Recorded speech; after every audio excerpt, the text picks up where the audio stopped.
दोस्तों, Iran Israel जंग पर इस वक्त की सबसे बड़ी खबर आ रही है कि ईरानी बंदरगाहों पर अब अमेरिका नाकाबंदी करेगा। और डोनाल्ड ट्रंप की इस घोषणा के बाद कच्चे तेल की कीमतों में यानी क्रूड ऑयल के प्राइसेस में भारी उछाल देखने को मिला एक बार फिर से। और ट्रंप के इस फैसले से ईरान इजराइल जंग एक बार फिर से भड़क सकती है और वैश्विक व्यापार पर असर पड़ने की भी आशंका दिख रही है, क्योंकि आज डोनाल्ड ट्रंप ने कहा कि हमारा अमेरिका आज से ही ओरमुज स्ट्रेट पर नाकाबंदी करेगा। ट्रंप बोले कि हमने ईरान की नौसेना को खत्म कर दिया, 158 जहाज तबाह कर दिए हैं। तो डोनाल्ड ट्रंप के इन सभी बयानों के बाद कच्चे तेल की कीमतें फिर से डॉलर के पार पहुंच गईं। उधर ईरान का कहना है कि होर्मुज रूट से गुजरे जो भी जहाज उन्हें हमें टोल देना होगा। यानी ईरान का कहना है कि इस होर्मुज से गुजरने वाले जो भी जहाज होंगे उनसे हम ट्रांजिट टैक्स वसूलेंगे। लेकिन अमेरिका ये चाहता है कि होर्मुज से गुजरने वाले जहाज ईरान को किसी भी तरह का कोई टैक्स न दे। यही वजह है कि अमेरिका का कहना है कि इस रूट पर अब हम नाकाबंदी करेंगे, हमारा कंट्रोल होगा। और ट्रंप ने तो ये भी हिदायत दे दी कि अगर किसी जहाज ने ईरान को टोल दिया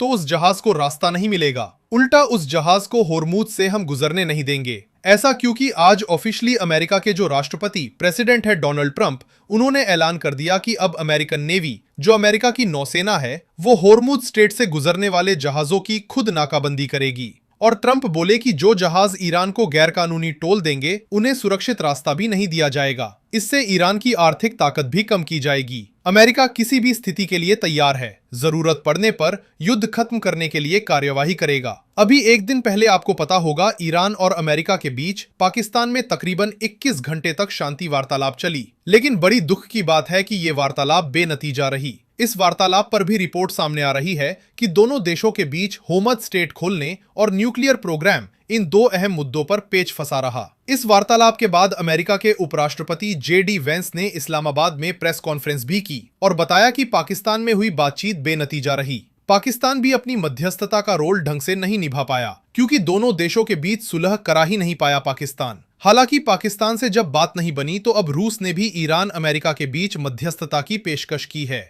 और इसके लिए खुद रूसी राष्ट्रपति व्लादिमीर पुतिन ने ईरान के राष्ट्रपति पजेशिकन से फोन पर बातचीत भी की और बोले कि जैसे पाकिस्तान के इस्लामाबाद में बैठक हुई ना, वैसे अब हम मध्यस्थता करवा सकते हैं इस मामले पर। ऐसा एक्सपर्ट्स का मानना है दोस्तों कि ये जो छोटा सा होर्मुज रूट है, ये दुनिया के लिए एक अहम दरवाजा है, एक तरह से जादुई दरवाजा कह सकते हैं आप, जो किसी के लिए महज रास्ता हो सकता है, लेकिन किसी देश के लिए एक बड़ी किस्मत। जी हाँ, कुछ देशों के पास अन्य विकल्प भले ही हो सकते हैं, लेकिन कई मुल्क ऐसे हैं जिनके लिए आने जाने, तेल लाने, क्रूड ऑयल वगैरह के लिए एक ही दरवाजा है, ये होर्मुज जलडमरू मध्य है। यही वजह है। तो एक्सपर्ट कहते हैं कि ये सिर्फ समुद्री रास्ता नहीं, बल्कि दुनिया की ताकत और सियासत का सबसे अहम केंद्र है। और यही वजह है कि अमेरिकी राष्ट्रपति डोनाल्ड ट्रंप ये नहीं चाहते कि अब इस युद्ध के बहाने इस ओरमुज रूट को छोड़ दिया जाए, क्योंकि छोड़ दिया ऐसे ही तो फिर ईरान का कंट्रोल रहेगा, उल्टा वो टैक्स वगैरह वसूलेगा तो ईरान की आर्थिक ताकत बढ़ेगी। समझ रहे हो? यही वजह है कि अब डोनाल्ड ट्रंप चाह रहे हैं कि इस होर्मुज रूट पर भी लगे हाथ कंट्रोल कर ही लें, तो ईरान का इस होर्मुज रास्ते से मालिकाना हक ही खत्म कर दिया जाए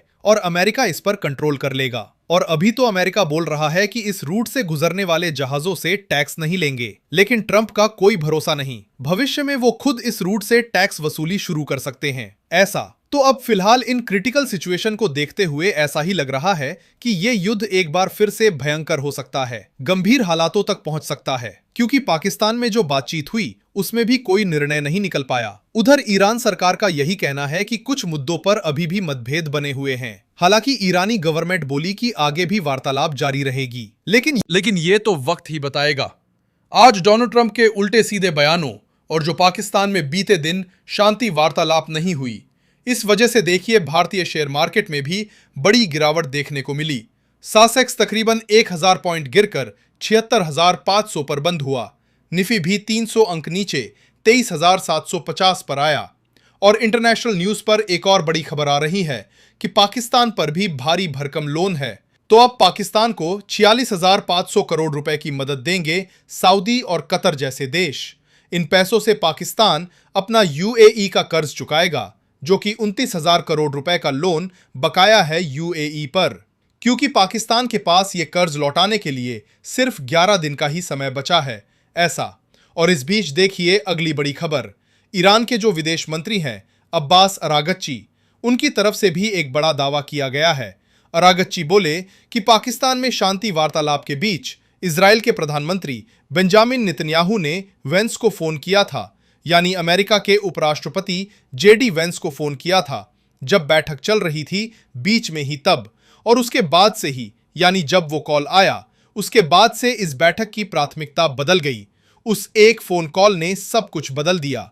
ईरान के विदेश मंत्री सैयद अब्बास अराची ने यह भयंकर आरोप लगाया कि इजराइल के प्रधानमंत्री ने बीच में ही फोन किया और इसके बाद पूरी बैठक का रुख बदल गया, यानी कहीं ना कहीं बैठक निष्पक्ष तरीके से नहीं हो पाई। उनका यह आरोप है कि अमेरिका के उपराष्ट्रपति जेडी वेंस को इजरायली पीएम ने भड़का दिया, कुछ तो उल्टा सीधा कह दिया कि वो फिर बैठक नतीजे तक नहीं पहुंच पाई। ऐसा इस बीच अब खबर आ रही है कि भारत भी इसमें मध्यस्थता निभा सकता है, क्योंकि देखिए ईरानी दूत की तरफ से खुद ये बयान दिया गया कि इस युद्ध के लिए उतावले अमेरिका को रोकने में भारत की भूमिका अहम साबित हो सकती है। ईरानी दूत में दिल्ली की भूमिका को भी सराहा। भारत में ईरान के महावाणिज्य दूत का कहना है कि भारत ने वैश्विक शांति की बहाली को प्राथमिकता दी है और युद्ध के लिए उतावले अमेरिका को रोकने में रूस और चीन के साथ भारत भी अहम भूमिका निभा सकता है, यानी ईरान अब भारत पर विश्वास जताई हुई है इस युद्ध के संघर्ष विराम पर स्थायी शांति लागू करने के लिए। वहीं इधर पश्चिम एशिया संकट के बीच भी सरकार एक बार फिर से बड़ा दावा किया है कि भारत में ईंधन की किल्लत नहीं है। LPG, gas cylinder, petrol, diesel वगैरह ये पर्याप्त मात्रा में मौजूद है ऐसा। और आज प्रधानमंत्री नरेंद्र मोदी ने महिला आरक्षण मुद्दे पर भी महिलाओं से बातचीत की। पीएम बोले कि गृहस्थ नहीं लेकिन जानता सब हूं, हमारी योजनाओं से औरतें आर्थिक रूप से ताकतवर बनी हैं। और वहीं दोस्तों यूपी नोएडा में भी आज फैक्ट्री कर्मचारियों की तरफ से भारी विरोध प्रदर्शन किया गया। तकरीबन 10 गाड़ियों में आग तोड़फोड़ देखने को मिली। पुलिस की गाड़ी भी पलट गई, पथराव हुआ, आंसू गैस के गोले भी दागे। आखिर किस बात पर भड़क गए निजी कंपनी के कर्मचारी, कौन सी मांगे अधूरी रहीं? नोएडा में बवाल और आगजनी की पूरी स्टोरी देखिए।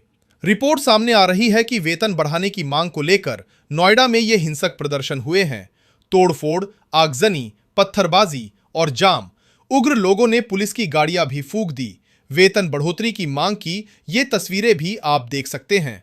तो ये ईरान इजराइल जंग समेत आज की कुछ बड़ी खबरें रहीं। वैसे दोस्तों, आप कौन से राज्य में रहते हैं? आपके राज्य का नाम मुझे नीचे कमेंट करके बताइएगा। और बाकी इस वीडियो को लाइक और शेयर करना, बीटीबी न्यूज चैनल को सब्सक्राइब करके बेल आइकन जरूर दबा देना।